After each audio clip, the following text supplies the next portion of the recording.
বাবা মা ভাই বোন আত্মীয় স্বজন বন্ধু বান্ধবী এদেরকে খুশি রাখার জন্য আপনি কি আপনার স্ত্রীকে আঘাত করছেন?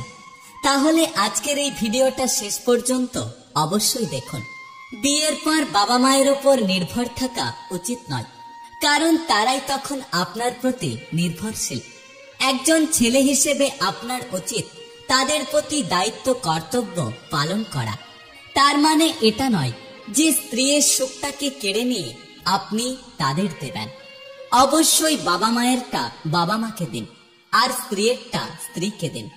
দুজনকেই সমানভাবে সুখী করুন। এরপর বলতে চাই ভাইয়ের কথা।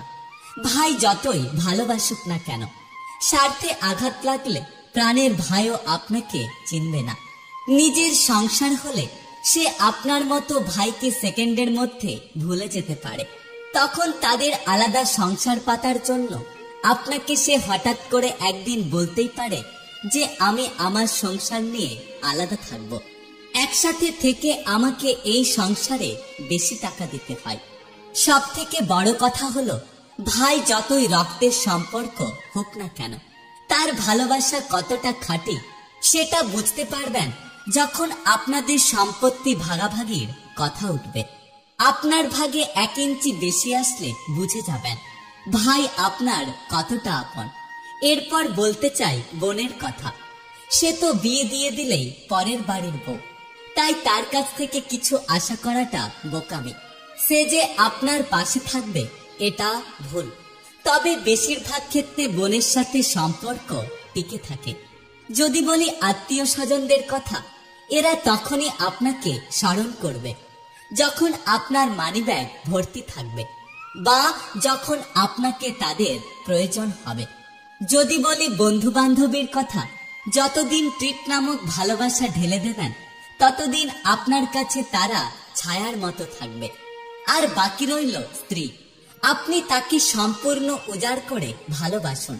কখনো তাকে ধমক দিয়ে নিজের নিয়ন্ত্রণে রাখার চেষ্টা করবেন না। আপনি তাকে বুঝুন, তাকে ভালোবাসুন। একটা কথা মনে রাখবেন, তাকে ছাড়া আপনি অসম্পূর্ণ। আপনি তার মুখের হাসির কারণ হন। দেখবেন এই স্ত্রী নামক অর্ধাঙ্গিনী আপনার পাশে শেষ অবধি থেকে যাবে। তাই সবাইকে খুশি করতে গিয়ে নিজের অর্ধাঙ্গিনীকে কখনোই আঘাত করবেন না। বারবার বোঝাবেন না সে পরের বাড়ির মেয়ে। তাকে বোঝান সব তোমার, এমনকি আমিও শুধুই তোমার। আজকাল বেশিরভাগ স্ত্রী স্বামীর ভালোবাসা, যত্ন আর স্বামীর থেকে সম্মান না পাওয়ার কারণে বিচ্ছেদ করে নিচ্ছে। তাই অত্যাচারী পুরুষ না হয়ে বীর পুরুষ হন, নিজের স্ত্রীর জন্য অন্তত। যেন আপনার স্ত্রী সবার সামনে আপনাকে নিয়ে অহংকার করতে পারে। যদি কথাগুলো আপনার মনে লেগে থাকে তাহলে আপনার মতামত অবশ্যই জানাবেন। ভালো থাকবেন, সুস্থ থাকবেন। Take care.